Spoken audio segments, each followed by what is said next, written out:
almost everyone here is a collaboratively trained professional, besides we're doing our mediation work. And that is set up as a interdisciplinary team approach. You're starting out with the team, and then as you go through the process, people are, working with each of the professionals. They might see Barbara for the parenting, or they might see Steve on the financial, or they might see, Rachel, me, and Andrea as the attorneys. And so I just wanted to say, and that's a little bit of a different model than the mediation. Mediation can and oftentimes mimic a collaborative team, and we can bring in all those specialists in the mediation process. And then, kind of one step up in support for our clients is the collaborative process. Hi, I'm Rachel Green, Brooklyn-based divorce mediator and collaborative attorney, and this is my podcast, Keep the Kids in Mind. Join me as I chat with other industry professionals about everything from smoothly navigating your way through divorce to prenups, all the while keeping the kids in mind. Hi, I'm Rachel Green. Welcome to Keep the Kids in Mind. This is part 2 of our special guest forum with the Brooklyn divorce professionals. We're going to start out talking about why we're in this group and what it is about this work that draws us to it. Who would like to go first? Catherine? Sure. Hi. Thanks, Rachel, for having me. This work, what I like best about this work, aside from helping people, which, we're all doing, we're all helping people in a better way, a more thoughtful way, is the connection I have with certain my clients. Like, they're going through something very, very challenging in their life. And I like to be a support for them and be there for them, not only as their attorney or their mediator, but, as a human being. And sometimes there's can be quite a good and deep connection between you, because it could take kind of a long time to go through this process. And I always feel so good at the end of it, if they have a successful outcome, whatever the outcome they're looking for, whether it's separation or divorce or a parenting plan, that we can achieve that for them. And I feel like I've made, in a way, some very meaningful relationships, connections over the many years I've been doing this. So I think that that's what drives me. There are some difficult clients. There are certainly some situations that are very challenging in the work we do. And I don't know, maybe we'll talk a little bit more about that later on. But in terms of answering the question as to what drives me to keep doing the work is the connections. Great. Andrea? Yeah.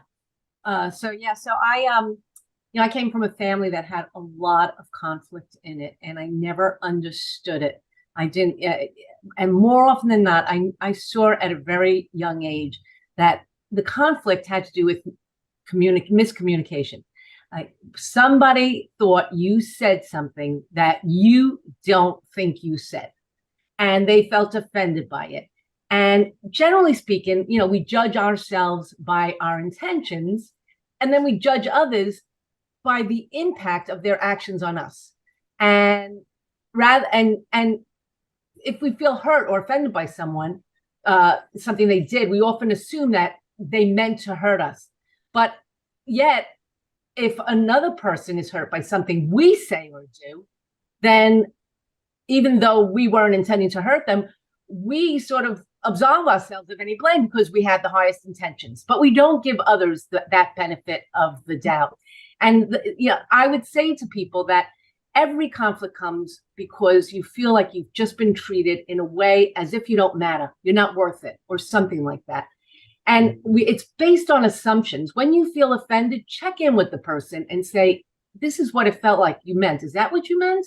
Before you act on it. My goal in working with clients is to get underneath that conflict and try and make everyone feel like they matter. That's what really makes a difference.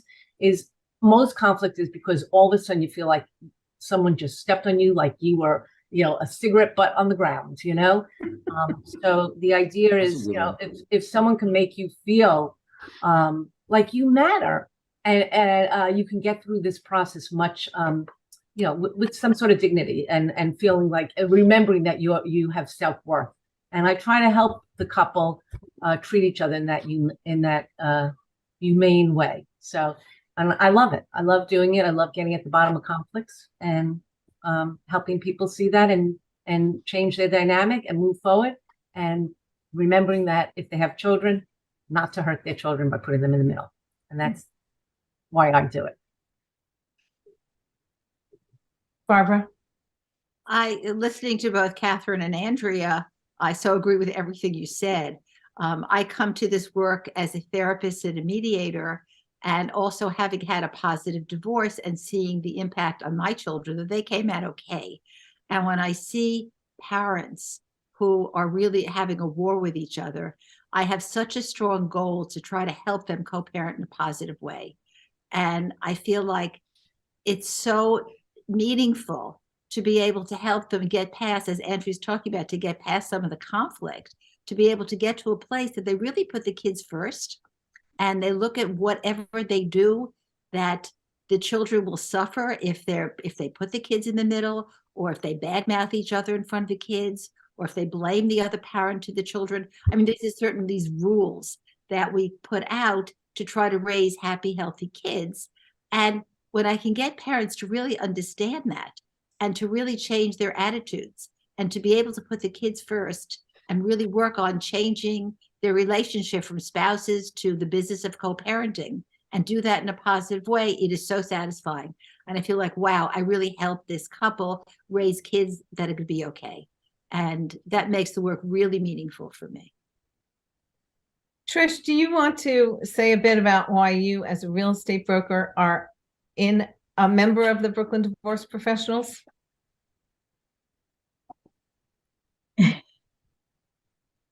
She's muted. You're muted.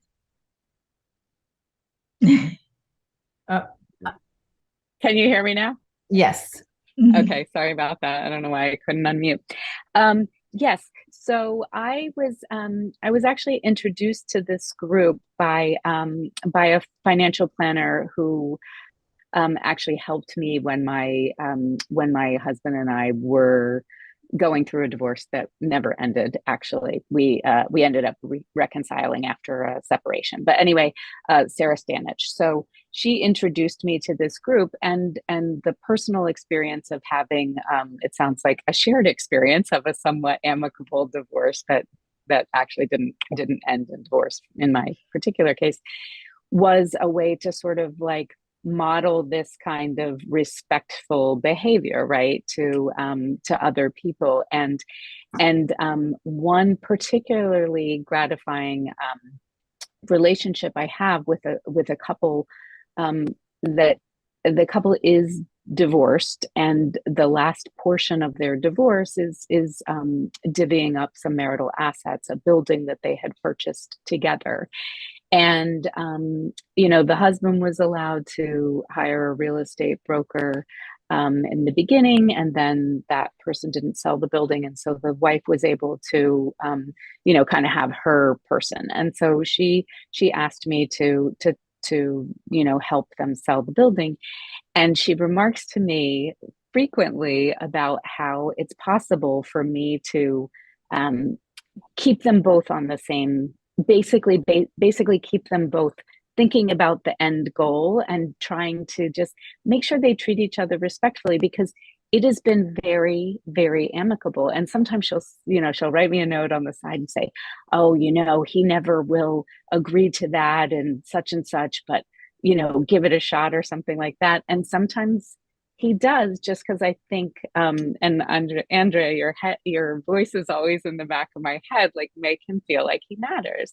And it's so true, in every case, but that one, particularly comes to mind because it is important. They have a high school child, so I haven't really had to deal with it, and this isn't the marital home, so it's not as much of an issue.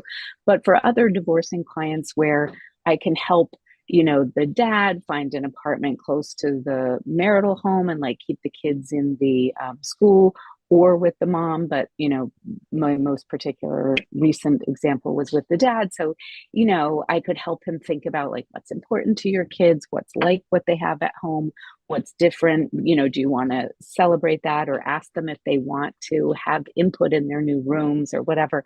So like kind of like helping them be more whole again is what is really gratifying about being, helping people going through this time of transition. You have such a calm aura about you also that I bet that helps. When people come in and they're like they're in a real estate frenzy, like, what are we gonna do? How are we gonna get through all our clutter and actually make this house look sellable? And what kind of capital gains tax are we gonna have? And what kind of price are we gonna get? And then you're like, okay, let's take it one step at a time. Yeah. Absolutely. That's the goal. Thanks. Sally? Well, first I want to say to Trish, that's like a beautiful story. And I wondered about if children do get involved in that decision. And what I also heard too is how you help them take those next steps forward for after. And I think that's so important. And it dovetails a little bit as well with what I do as a financial and tax person in the divorce. One of the things, what I love about it is doing this work is to really help the family, first of all, collect and organize all of their financial data. It actually might be the first time in their whole history together that it was all collected and organized in one place. And that's one of the things that I want for them, because I want them to be able to go forward with a cleaner slate, if you will, for their finances. I also want them to each have budgets that they can work from going forward and make decisions about. And sometimes it may involve joint decisions about spending for the children. And they have those budgets to go back to look to see how they can do that. So that's the second piece. And what I love about providing them, because it's all about helping them have a better financial life going forward. And then the third thing is giving them enough information and knowledge that they can look into the future and see how different asset division options, how it provides for each other, both of the couples, as well as for their children. So by doing those projections and presenting those reports to them, they can see what might be the better option based on what their goals are for both themselves as well as for their children, which is so important for them to consider the children as part of that financial decision that they're making. And so I love doing that. Number one, I love the work itself, but I love that I'm giving them hopefully a gift that's going to take them, the whole family, into the future so that they're no losers as they go forward as two separate households, but still a family. And I guess I want to add that I echo many of the things that you guys have said. I mean, people come into my office and they're usually in that same, they're not in a real estate frenzy, but they're in a divorce frenzy. Their lives are being restructured. One of them at least is going to move. They're worried about their children. They're worried about their financial futures. They might also have hurt from the circumstances of the divorce. And it's so satisfying when I can feel like I'm taking their hands and helping them, across turbulent stream to find the stepping stones to get through to the other side. And I can say, okay, I know you're in a tizzy, you're feeling upended, you're feeling uncertain about your future, but I've done this before with hundreds of other couples, and I know that I can help you get through it. And it's, I want to try to help them through a very difficult time to get back onto more stable ground. So. And we haven't heard from Steve yet. Okay. Well, yes. Thanks for saying that. I have something else to say about financial neutrals also, in particular. I'll say that first. In the first segment, I sort of gave you my background, and I've been a forensic CPA for 40 years. I guess there's virtually nothing I don't like about the work I do. I love forensic accounting. I mean, it's just, discovering and proving the truth, etc., and helping people, of course, in the process.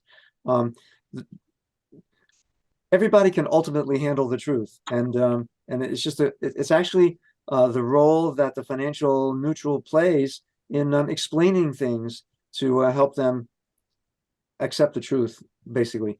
But I one comment I wanted to make. So one of the challenges I face, okay, is when an attorney, none of those presented here, will resist when I explain that we have to do this, we have to analyze these things in order to come up with a reasonable settlement for the parties. And very often, I shouldn't say very often, on occasion, an attorney will say, well, you don't need to do that, okay? And so usually when I explain why, they come around. But that's part of the challenge, dealing with attorneys and others who don't always see what might be appropriate in order to solve the ultimate settlement for the people. A comment I wanted to make: Sally and I have known each other for several years, and we're both financial neutrals, if you will, but we actually have different skill sets and expertise. So it's important for the divorce community professionals to know that when they select a financial neutral, they need to know what the fact patterns are first, at least somewhat, in the divorce, so that they can know which financial neutral to select. And sometimes you need to bring both in, not for the entire length of a divorce. I'm talking mostly about collaborative and mediation type cases. And sometimes the lawyers don't know which financial neutral to engage. So I am I respect Sally tremendously. She has skills that I do not have. And so when I know that when either of us are appointed or selected, when we interview with the attorneys or the team, I know that we're both willing to say, well, maybe you should talk to that person for an hour or so, because they have something to contribute to the whole process. So that's basically what I wanted to say, that there's a tremendous amount of cooperation among our colleagues. Yeah. Stephen, that kind of intrigues me that there are attorneys who bring in an expert such as yourself with your years of experience, and you say, okay, we need this, here's a list of the information we need, and the attorney says, no, we don't need that. Yeah. I will say that I never really understood or even understand why they do that, because of course we are very reluctant to provide legal advice because we're just not equipped or trained to do that. So some of the lawyers are more seasoned than others. So I never really could understand it, but usually I'm able to explain we need this because of that, and they come around. But that is, well, do they say, my client has been withdrawing money regularly to put in an offshore anonymous account, and if I give you that bank statement, you'll see it? Yeah, well, it's all about it's all about the truth. It's all about discovering and proving the truth. If they're serious enough about revealing certain things, then they'll come around. I think just the threat of using a forensic makes people come around, just bringing it up. Yeah, and I'll say, discover accounts they forgot about because someone like might be coming on the case. Yeah. Right. One more thing I'll say, and then Andrea, for sure, and you're on mute, so don't forget to take it off. But yeah, in mediation cases, some of the spouses don't want to think of me as a forensic accountant, okay? So I have to adopt the title of mediation support accountant, just so they don't feel threatened that a side will be taken. It's kind of interesting how we have to do, even though we're not psychologists, we apply psychology to our work. It's important. Andrea? Yeah, I was just going to pick up on something Stephen was saying that, yeah, you know, you're not, even though you're not psychology, you apply psychology to your work. Attorneys, even though they're not accountants, they have to do some math. Certainly, the mental health professional mediators, even though they're not lawyers, they definitely do, you know, inform about the law. So what I wanted to say, it segues into saying that divorce is multidisciplinary, not multidisciplinary. Yes, it's really, it's not just legal. It is also financial and social, emotional. And sometimes you have to bring in the person that has the skills. So sometimes when I get calls, I enjoy working with high conflict clients, but there comes a point where I have exhausted every tool in my toolkit. And I know that even though I think I have a lot of good tools for not being a mental health professional, I know that mental health professionals have more tools. And I often will refer my clients when I don't think I can help them anymore, I tell them that they need a mental health professional mediator to try that. And sometimes even in my initial call, I can tell right away, this case is, they need a mental health professional to mediate. And to your point, Stephen, about, you know, they don't want to hear forensic accountant. I never call you guys forensic accountants. The only thing I ever call you is financial professionals, neutral or financial neutrals.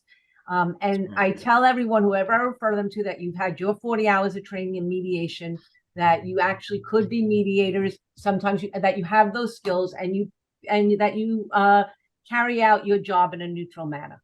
So divorce, for all you listening out there, divorce is multidisciplinary. It often takes more than just an attorney. But it's not like you're going, you know, racking up the dollars. Like if I send someone to a mental health professional to help with a parenting plan because they can't agree, and what they're really fighting over is what's in the best interest of the children. One thinks one thinks the other. Go to a child development specialist who's trained in mediation, a mediator, and I send them to Barbara, you know, and fighting over control. It's not necessarily. I've had parents fight over a 15-minute drop off. I want them at 5. I want them at 5:15. That's not about 5 and 5:15. It's about control, right, and emotional issues, issues that are deeper. Right. So my point is, though, that it's not like, okay, now you're paying me and Barbara. You're not paying me for doing the parenting plan. You're now paying someone who will get you through it much more efficiently, and it is cost effective to hire the legal professional that can do, I'm not the legal professional, the professional that can do that part of the divorce. So it's not like, oh yeah, I'm paying a mental health professional, I'm paying a financial professional. No, you're not paying the attorney for the hours that you're going to be, or for the work that has to be done. You're just paying someone else. It's cost effective. Yeah, I mean, as an example of a mistake I made, I had a client that had very complicated deferred compensation assets, and they were grants. Some of them were restricted stock units, some of them weren't restricted, but they were stock units. And I just took this like long meandering path down a rabbit hole. And I spent like 4 hours on a Saturday afternoon researching and reading case law. And, you know, and I realized I wasn't going to bill my client for all that time. I mean, I just became fascinated by it. But then I thought, you know, I probably could have called Sally or Steve and talked to them for 15 minutes, and it would have saved me 4 hours. Yeah. So anyway, Catherine.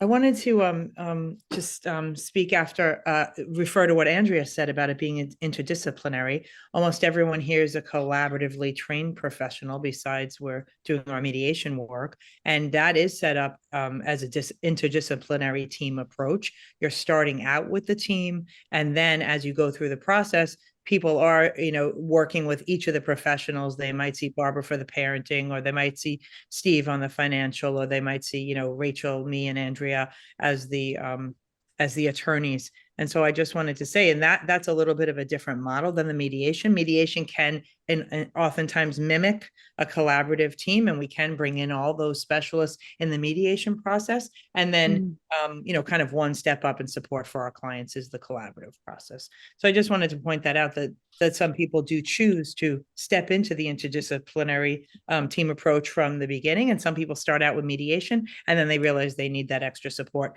and then the mediator can help refer as needed to the extra help, the extra neutrals there.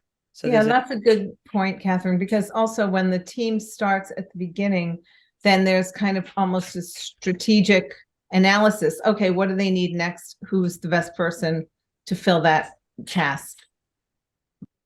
And it's better to involve that mental health professional in the beginning rather than being knee deep in it, and now you got to bring them in. Yep. Right. That's the collaborative process. The difference between, Right. I don't know for you, the listeners, if they know the difference between collaborative and mediation, but collaborative, you each have an attorney, but you sign an agreement that no one's going to court. If you go to court, you got to get new attorneys. So nobody's pounding their fist on the table and going, I'll see you in court. So they're working together with a mediation kind of consciousness. And mediation is just the one professional of mediation, and they bring in the people as they need them. Right. Also, just there's I'm sorry. there's consulting and review attorneys, even in mediation, that even you have one neutral person mediating, whether it's a mental health person or it's an attorney, the couple still has independent support with a consulting and review attorney. Right, exactly. And those attorneys can actually work with them throughout the entire mediation process, not just at the end with the agreement. But also too, I've done some work where as the financial professional, I worked with the couple before they even started their mediation, and we got all the finances put together and got them informed on that. And then they started their mediation. So when they went into mediation, they already had that knowledge about the finances and the tax part. So there's not only different into different disciplines, but the timing of when you use those can also be customized to the couple as well. It's also a very creative process, and you work it out the way each couple needs it, which is one of the things I like about mediation. I'm working with a very complicated case now where immediately I called in a financial person because they needed one. I said, which have one? And the husband said, I have a financial person who I know. And I said, is this a neutral person? Is the wife okay with this? And she said, yes. So we used his financial person. This is what he wanted. And when the results came in, she wasn't comfortable. They each had consulting attorneys. Her attorney said, we have to pull in another financial person to review the other financial person's work because I'm not sure I trust that. So, and they wouldn't let me refer people because the attorney then referred the financial person. So there were two financial people I don't know who were in this case. And finally, the financial people are just about finished with their work. And we're going to do a 5-way meeting now with the two attorneys, me and the couple, to talk about the specifics of how we're going to deal with the assets of this couple. So it's a creative process, and you do what needs to be done, and you pull in the professionals you need to support the couple. Right. Absolutely. Mm-hmm.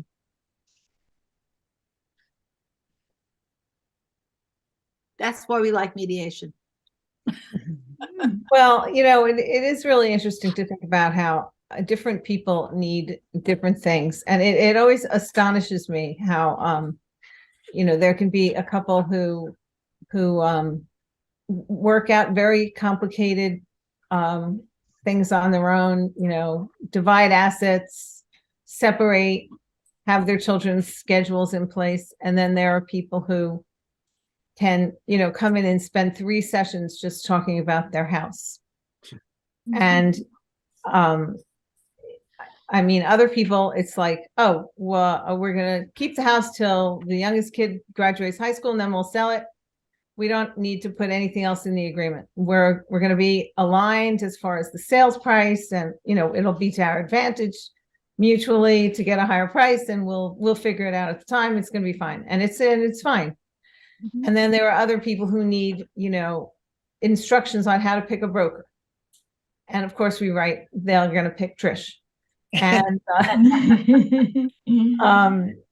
I mean, I had a couple who bought a house and they renovated it themselves, and they just turned it into what they describe as just this unique property that they own. And they spent, we had to have 3 mediation sessions because this house meant so much to them. And they talked about their, the husband had very mixed feelings about the house. Like, he loved it in some ways, but then there were negative things, and then he wasn't living there and the wife was living there, and that was very hard for him. And the wife also had mixed feelings about the house, but she couldn't bear the thought of not having it for the kids down the road. And it took them many sessions before they agreed to sell the house. And what's the value of the sweat equity where if they renovated themselves? Because I had a case like that, because the husband put in a lot of work himself, so he felt he should get more than 50% because she didn't put work into the house and he physically put work into the house. And how do you value sweat equity? So it can get very complicated. It can get very complicated. Right.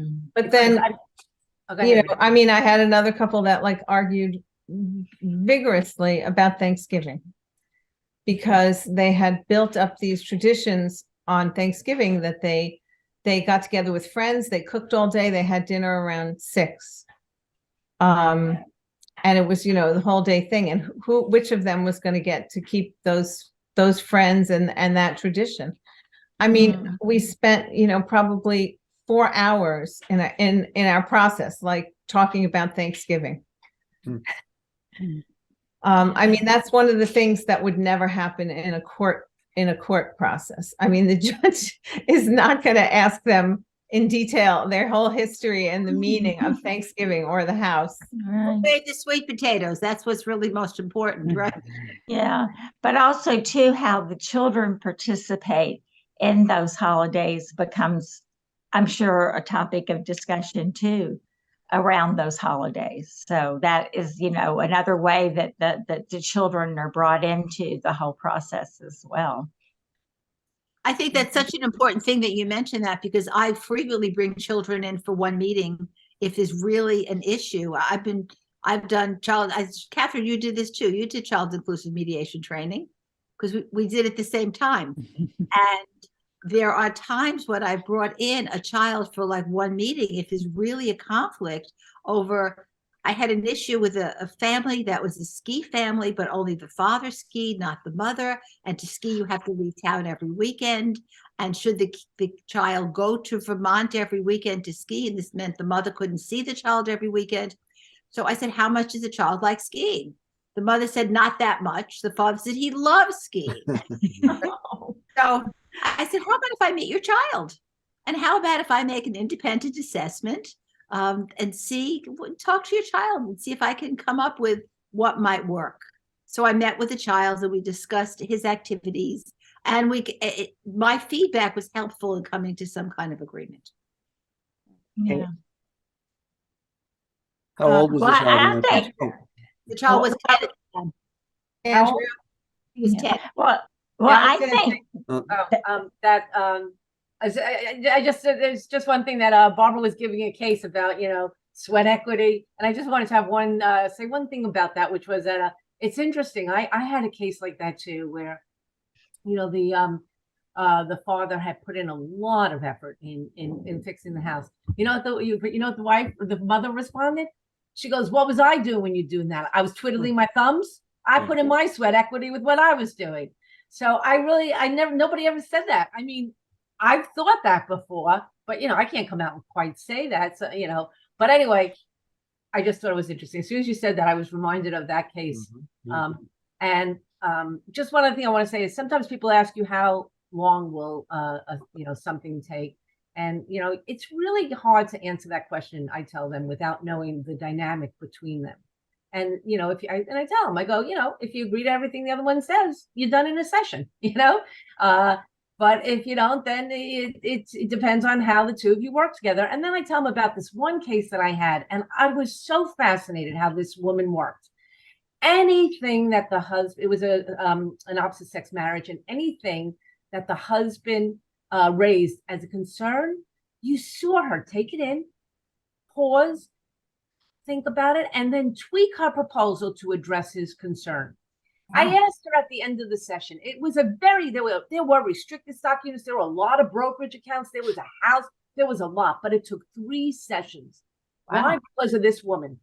And I asked her at the end, I said, what, how is it that I never saw anyone behave that way in a divorce. This is a long time ago already. 10 years ago, I would say. And she said to me, I read the book, The Good Karma Divorce.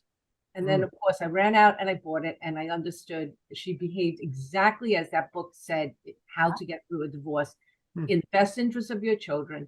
But basically, it's exactly what she did, trying to hear what the other one's concerned about and actually addressing it. And that makes people feel like they matter. Andrea, you said people ask often, how long will this take? One of the responses I often give is, it depends on you. And I'll say, I worked with a couple not too long ago, and this is true, who spent 3 hours fighting over, should Sunday change transition time be 5 o'clock or 6 o'clock? And I said, if you want to spend 3 hours discussing what's the right transition time, and I might say, let's try 5:30, and no, if this is why 5 is better, though this is why 6 is better. If that's how you want to spend your time, it'll be a very long time till you get divorced.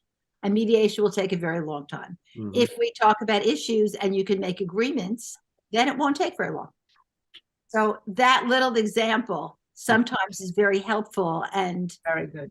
it's a poignant way to say, it's up to you. Yeah. Well, yes, Sally. Well, I just wanted to say, we started out talking about what we love about the work that we do. And one of the things that came to mind for me is, one of the things I love is seeing the impact of the information that I'm providing. For example, one couple, based on the financial information that I gave them, they made a decision to not divorce at this time, but to stay together until their youngest child had left home. And so that's the kind of thing that is very satisfying, when the information that I'm providing helps them make the decision that works for their family. Yeah. Well, I'm afraid we're going to have to leave it there. I feel like we could do a part 3. This group is so knowledgeable and interesting to listen to. I thank you all for your participation, and for you listeners at home or at the office or on the subway or in the park. You can find our contact information in the show notes below. And I look forward to having all of you as guests individually on the podcast in future episodes. So remember, keep the kids in mind. And I'm Rachel Green. Take care.